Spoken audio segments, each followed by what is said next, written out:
Well, first I have to thank to the organizers of this remarkable conference for inviting me. I haven't collaborated with Hubert, but his work influenced mine quite a bit, and also I had the privilege of having an office close to his door, and when I was tortured by some difficult for me question, sometimes I knocked to his door and asked for explanations, and always I came back with something, sometimes with a complete answer, with a remark, question facile. So I would like to ask to speak here about something not difficult, but this since I came to statistical physics to integrability from different background, quantum field theory, and I would like to understand the thermodynamical Bethe Ansatz from my background, from my point of view. So I will speak about, well, not about the sphere, but about the torr, the cylinder, and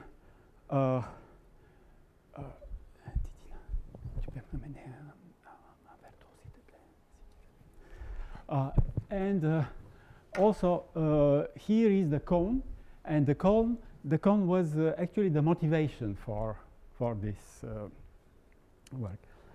So how to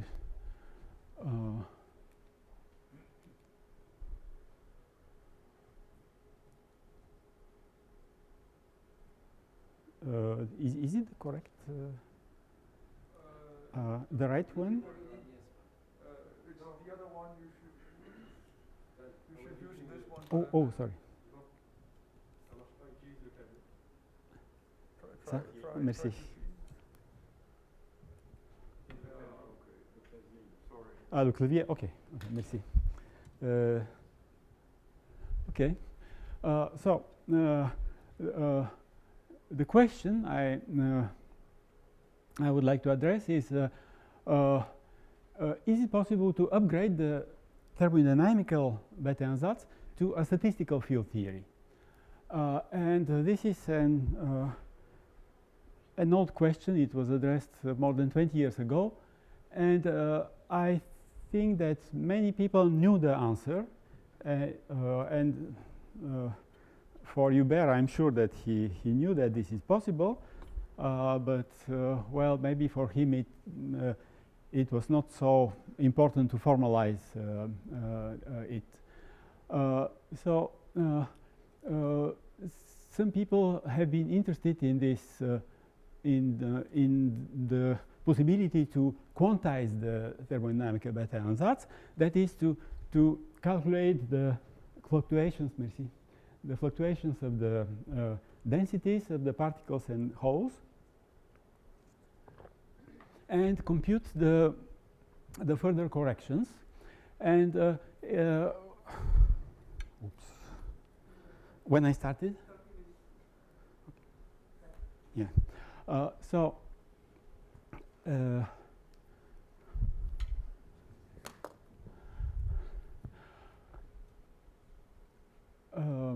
it was noticed that well, the computation, computation of the Gaussian fluctuations have been done by, well, Vojanovich, and well, also there are contributions of other people there, but Vojanovich discovered that there are fluctuations which are not present when you compute by TBA, and then Balázs Ozgai found out that actually these fluctuations are completely cancelled by the measure which is given by the Godin determinant, the measure of the integral over the Bethe states. So But it was not clear why there are no more perturbative fluctuations. There are only exponential corrections to the answer given by TBA. In the series of very interesting papers, which we didn't know about until Balázs told us about that, Kato and Vadati constructed the exact cluster expansion for TBA, with Didina and our students Dinglong Wu, we rediscovered their result and made it more transparent in some sense. So I will speak today by the construction of an effective quantum field theory which generates this exact cluster expansion. I will consider the torus and the cylinder and re-derive some known results. There will be no new results in this paper, just rephrasing of old ones.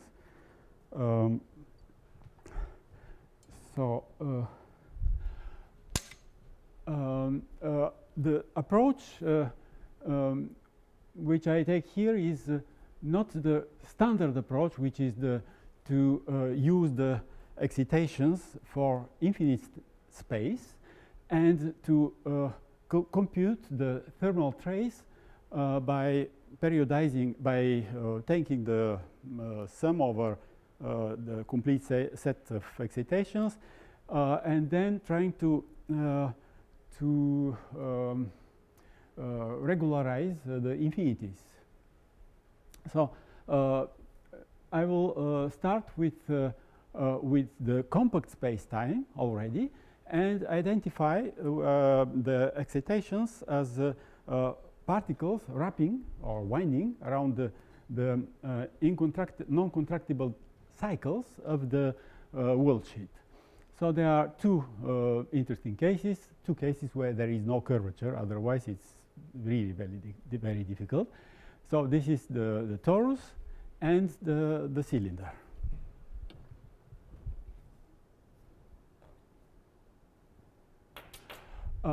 So let me remind, since I'm using a terminology which is not completely familiar to the community of integrability, pure integrability, I just started to work with the integrability in the gauge and string theories, and they have their own jargon. So I will just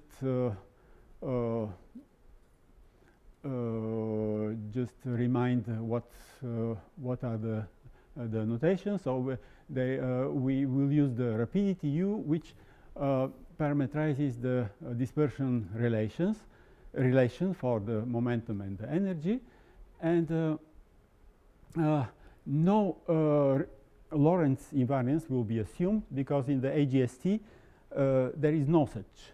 But we will assume that there is a mirror symmetry which allows to connect analytically the physical theory. Well, if you have a two-dimensional space-time, then the time goes this way, and the space is the horizontal slice. And if you make this double Wick rotation, then you go to the mirror theory, where the time and the space are exchanged. So the energy becomes momentum, and momentum the energy. So the definition for the mirror transformation for the IGST people is not exactly the classical one. So they add a parity transformation there. And with this definition, The advantage of this definition is that it is a pure analytical continuation. There is no need to change the sign of the rapidity. And this, simplifies things. So we have two S matrices, the matrices of the physical and the S matrix of the mirror excitations. And I will consider the simplest possible scattering theory for which there is only one example in nature, the Sinch-Gordon model. There is only one neutral particle and no bound states. Let me tell some more words about the mirror transformation, because it will be very important here in the following. In general, the mirror transformation is analytical continuation in the rapidity plane about following some path gamma. And in the relativistic theory, this path is very simple. This is just you add I divided by 2 in this normalization, and also you can do it in the opposite way, and the result of both is the difference between this and this is just the crossing transformation. But in the IPhT, it's not always the same. Maybe sometimes you can apply many mirror transformations and obtain new results each time. So in the IPhT, the rapidity plane is not a plane, but it's actually a Riemann surface. So the mirror transformation for that we have to go under the cut and return to the next sheet in the same point.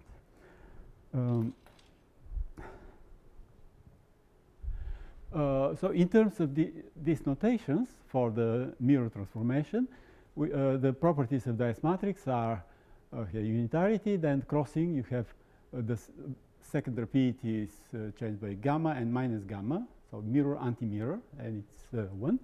Then parity symmetry, and we will assume this exclusive principle, which is not necessary. I mean, we can also use +1 for that.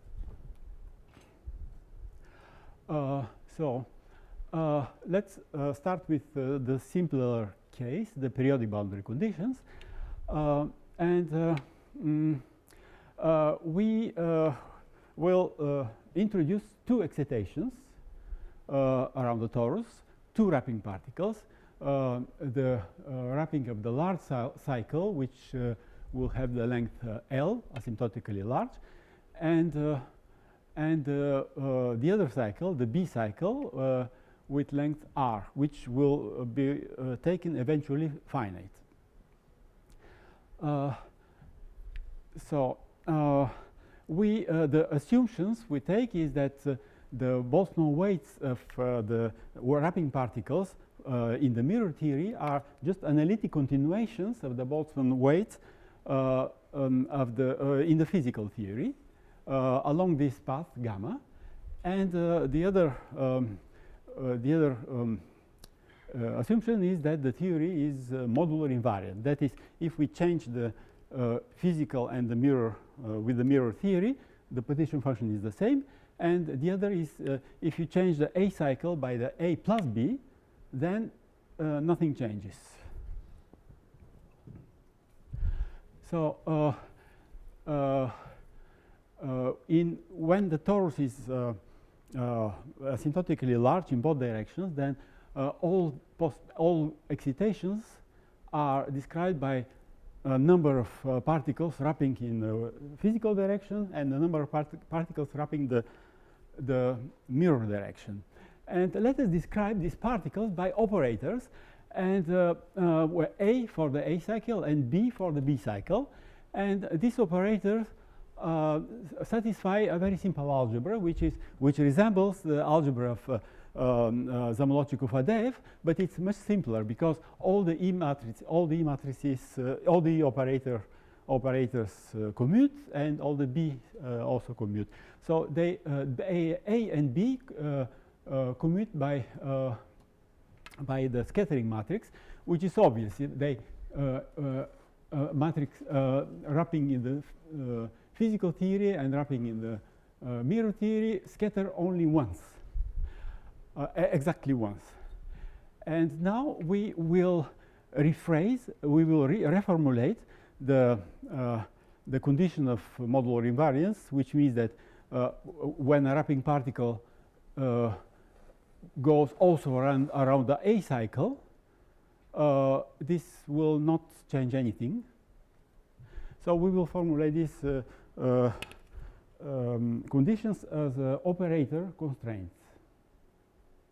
Let me tell here that actually these A and B operators resemble the transfer matrices. In the spin chain, they behave as transfer matrices in the two directions.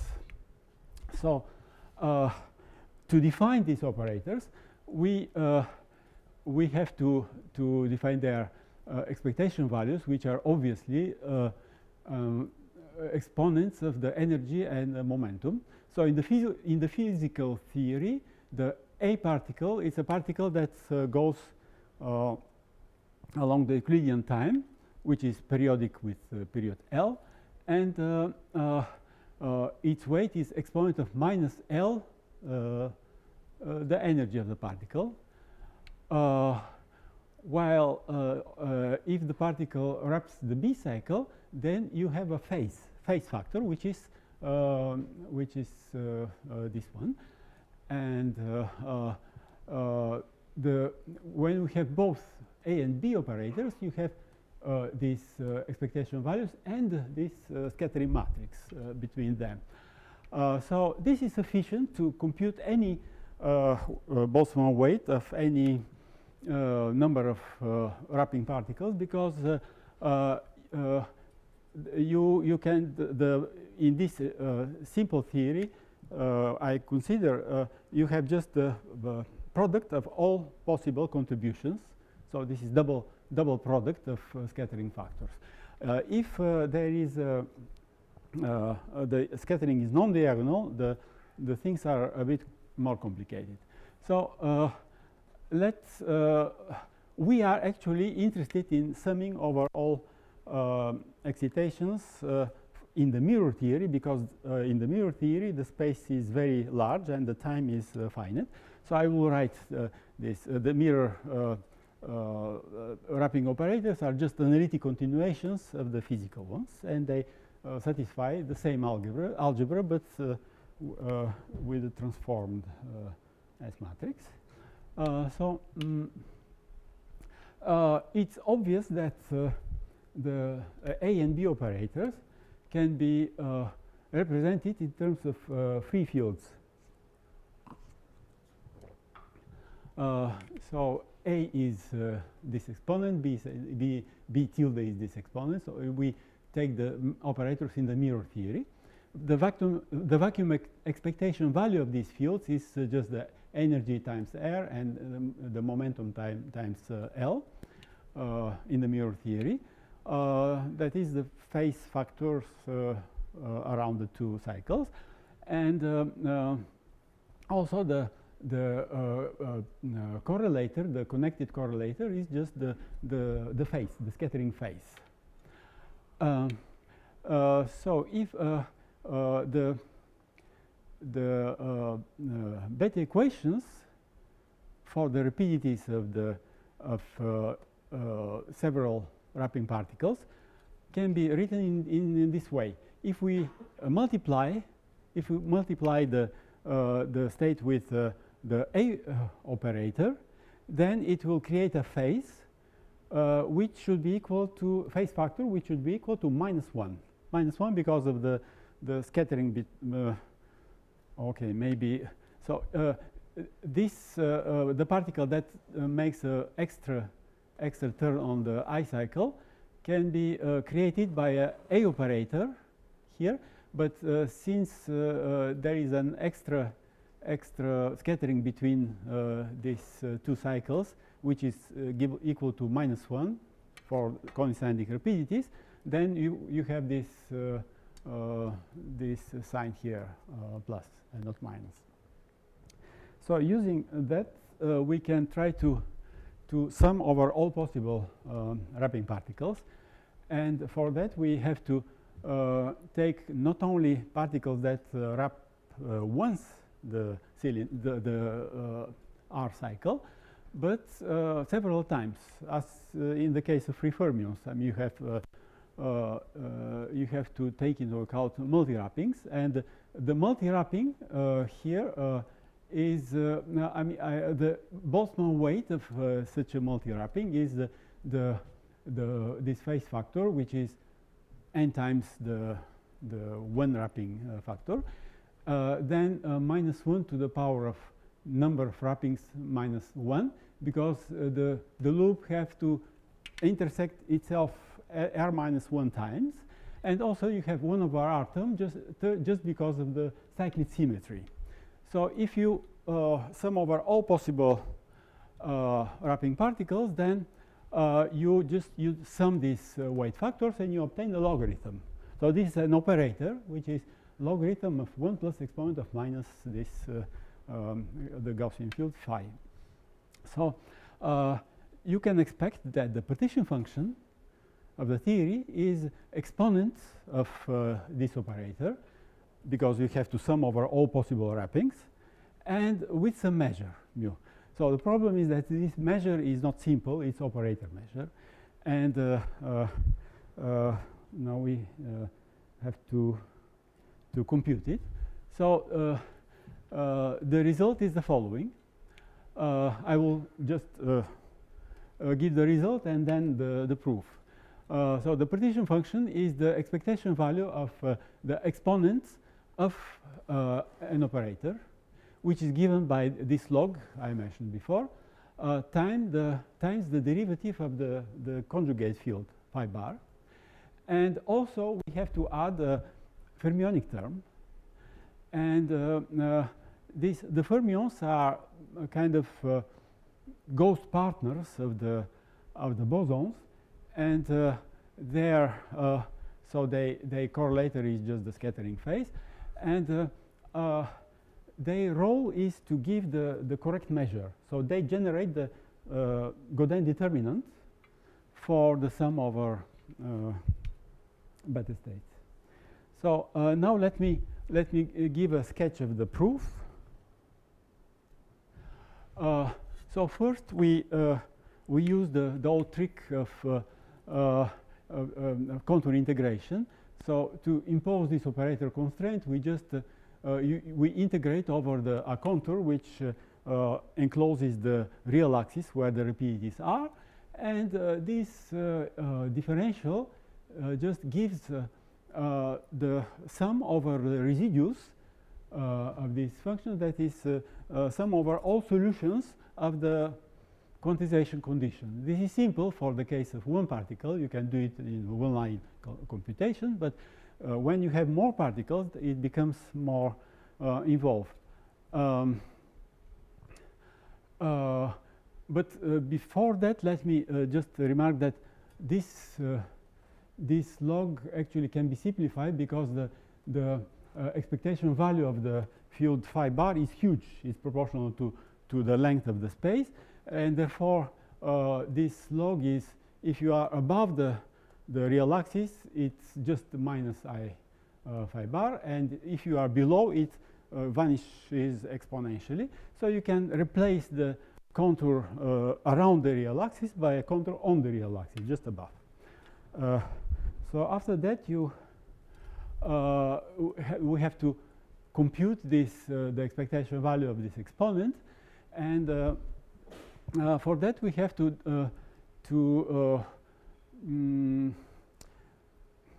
take into account the fact that this is an operator differential. This differential is operator differential, and when you have expectation value of several such differentials, you have to compute the determinants. You have a multiple residue. So we just write for the nth term of the expansion of the exponent this product of differentials, and then we expand it sum over the diagonal term and sum over the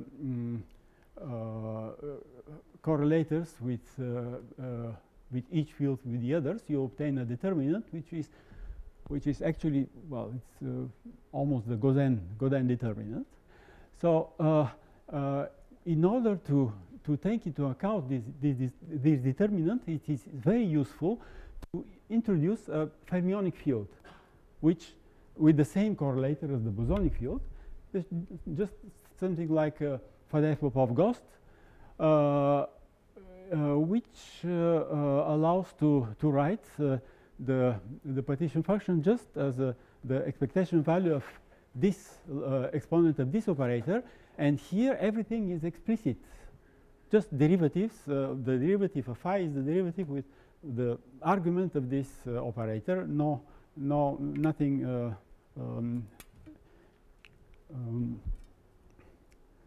implicit here. So this is the derivation. After that, we can reformulate this expectation value in terms of a path integral. So for that, we introduced two Hubbard-Stratonovich fields.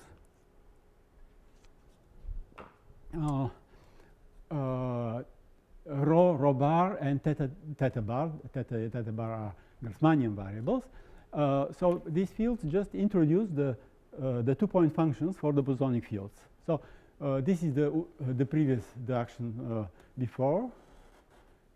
This is the coupling to the new fields, and this is a term which introduces the correlators.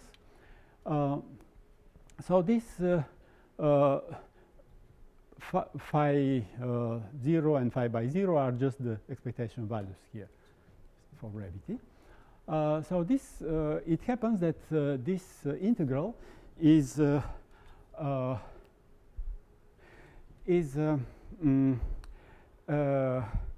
it has a supersymmetry between the bosonic and the fermionic fields in the case of periodic boundary conditions, and therefore and also one can prove, I will not do it here, actually I don't have time for anything, you can prove that it localizes to the critical points of the action, and there is no perturbative corrections at all. So this is the result is just the classical action, and the classical action is just this integral, which is nothing else but the result which gives us the thermodynamical Bethe Ansatz if we identify the field phi by the pseudo energy. So also the critical point gives a non-linear integral equation for this pseudo energy, and here this is just the scattering kernel, the derivative of the phase. What was P of u? P? P of u. Yes. No. This is P prime. Oh, this is the momentum. This is I introduced it in the beginning. This is in the relativistic theory. This is just P prime. P prime is cosh of the rapidity.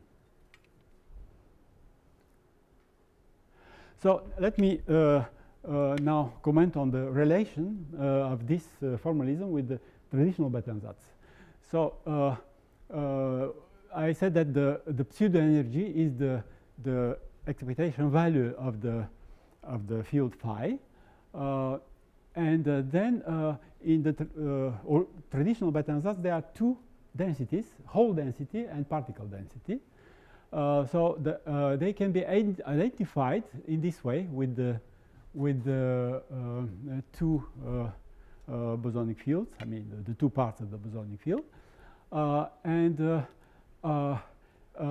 we know that in the beta TVA the two densities rho particle and rho hole satisfy a constraint. So this constraint can be identified with a saddle point equation, which we obtained by varying by taking variation of this action with respect to the Hubbard-Stratonovich fields. So we don't need that.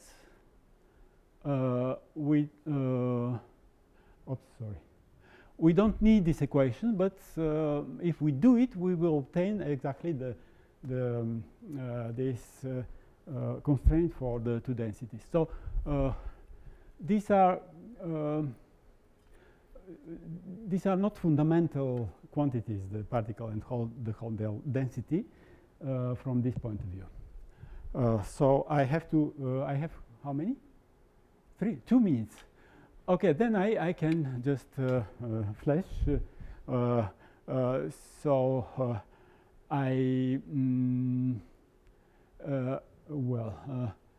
Okay.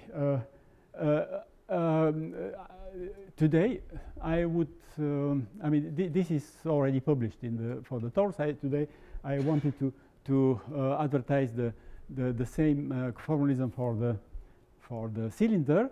So you have the same you have Rathbun particles on the cylinder and Rathbun particles in the other direction, which are in the physical theory pairs of particles with opposite momenta, which are emitted from one boundary and absorbed by the other one. And well, we do the same thing. We write the beta equation as the operator constraint and turn the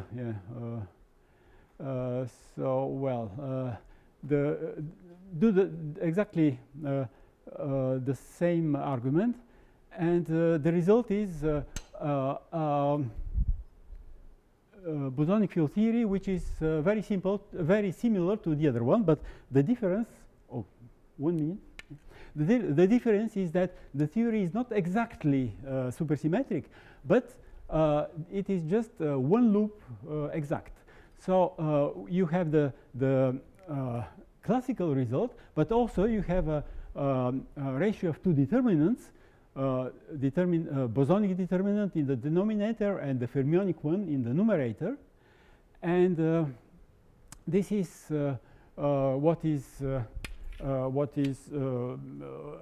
have been discovered to be the universal part of the boundary entropy. So originally there was Hubert and collaborators. They did this boundary TBA, but they missed this term, and then Tateo, Rim, and Fioravanti and Doré found it. So, well, I will not speak about excited. So there is you can do the same thing in the opposite case when the cylinder is with very small height, the boundary TBA.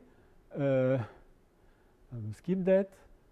And at the end, the result is the same for the other limit, but the ratio of the determinants is in the opposite. I mean, the plus kernel, the symmetric kernel is the numerator, and the antisymmetric in the denominator.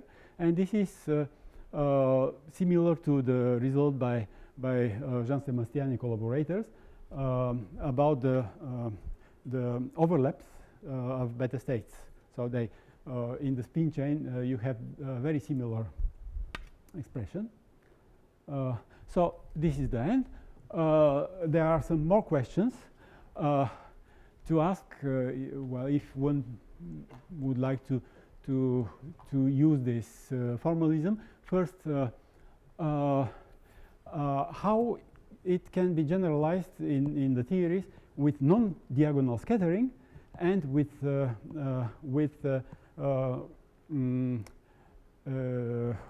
bound states. So I don't know. It would be very good to be able to apply the same logic and attack this case. But for the moment, this formalism can be applied after nesting and after applying the string hypothesis, identifying the bound states, and well, etc. And the other question is actually this was our motivation to start to look at that. Is it possible to consider topologies which are more complicated than the torus or the cylinder? For example, pair of pants or double torus, which can help to compute correlation functions in IGST. So thank you for the. I overpassed my time. Sorry, and happy birthday, Hubert.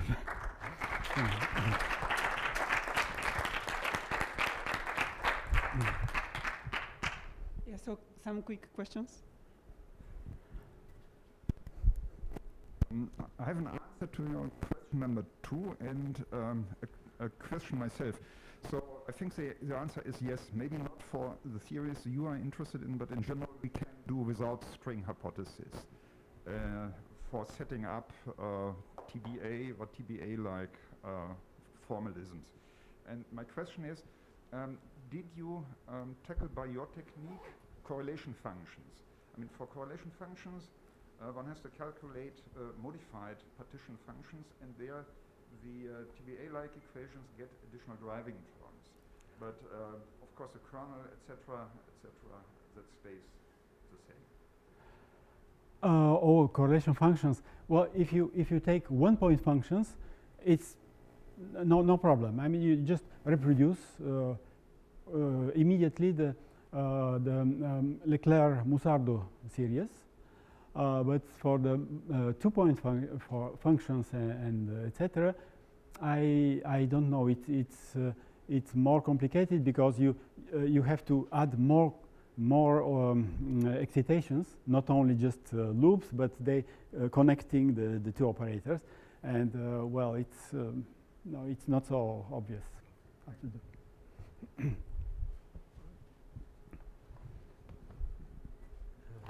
Actually, I have two small questions. First, since you know the finite formulation, can you find another derivation where you will start right away with a supersymmetric form? Since the final result is supersymmetric, yes. Can you have a derivation which is all the way supersymmetric? That was the first question. And then the second question is, don't you change the absolute value of a determinant into a determinant at some point in your derivation? Because the measure, the Jacobian should be absolute value of the determinant on fermions. Yes. I'm carelessly neglecting all phase factors. Yes, you're right. But this may have an effect time to time. Yes. Yes, that's true. Yes. So the supersymmetry, I don't know. It's a good question, but I cannot give the answer, and also I'm not sure that this is so fundamental, the supersymmetry, because in the open case there is no supersymmetry. There is no compensation of complete compensation of bosons and fermions. So But I there don't is know. the one loop exactness, so that's. Yes, but this must be this must have some explanation. So here I gave some technical explanation of the thing, but maybe there is some more deeper than causes the fact that there is not at all one over perturbative corrections in the inverse volume.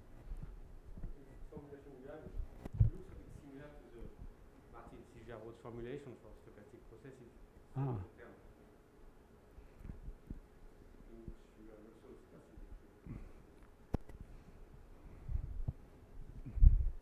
Hubert? you. Nice talk. That's a question for you and Sergey. But I think Sergey has said that TBA was dead, and the new approach he developed was much better. So, is there any relationship? I mean, can you get these terms from the differential equation integral of motions approach? Or?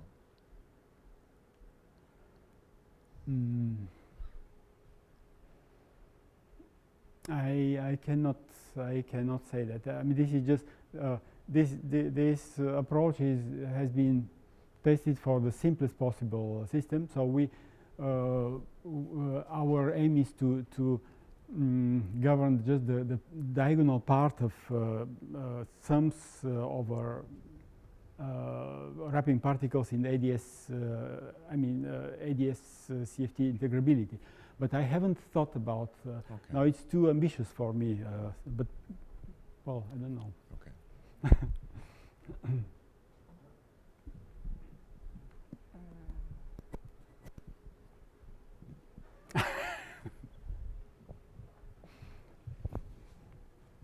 It's about the cancellations of all higher loop corrections. So does it mean that if you, in the level, let's say 1-point functions, suppose you have 1-point function, does it mean that it meets the representation in terms of determinant? So it can write as a determinant because there is no any correction which looks like. Yes. Does it mean or not? So you talk that they in which on the torus localises are the formula for 1-point functions. Yes. Now my question is, yes. If as far understood, then because certain supersymmetry, I don't know, that principle the kind of one loop calculation gives the exact result. It's so true. it it's means true. That the 1-point function can be written as a determinant of certain operators. No, there is no determinant on the torus. There is no determinant. It's just just a multiple integral. You mean? Yeah, I mean, if there's such a representation exists, that it's simplified dramatically. Sergey, I think that maybe you are thinking about the determinants on multiple integrals that come when you compute, say, the 1-point functions in the Sinch-Gordon model. Yes, Sinch-Gordon. But I think that the Leclerc-Musardo formula already contains these integrals, so in the form factors. So they are inside the form factors. So what is left is just this approach gives just these trivial factors, which 1 over 1 plus exponent of pseudo energy, which come with this integration. But no, it cannot help you. I mean, the most important thing is to know these form factors, as we agree all, and you cannot do it this way. If you have a concrete system, if I had time, I could show the Sinch-Gordon model where you have somehow better looking bosonic integral where the action is almost local. It's you have finite differences instead of Laplacian, and the critical point here is the discrete Liouville equation. Maybe you can do something with that, but not in this general argument. We can continue asking questions during the coffee break, so let's thank Ivan again.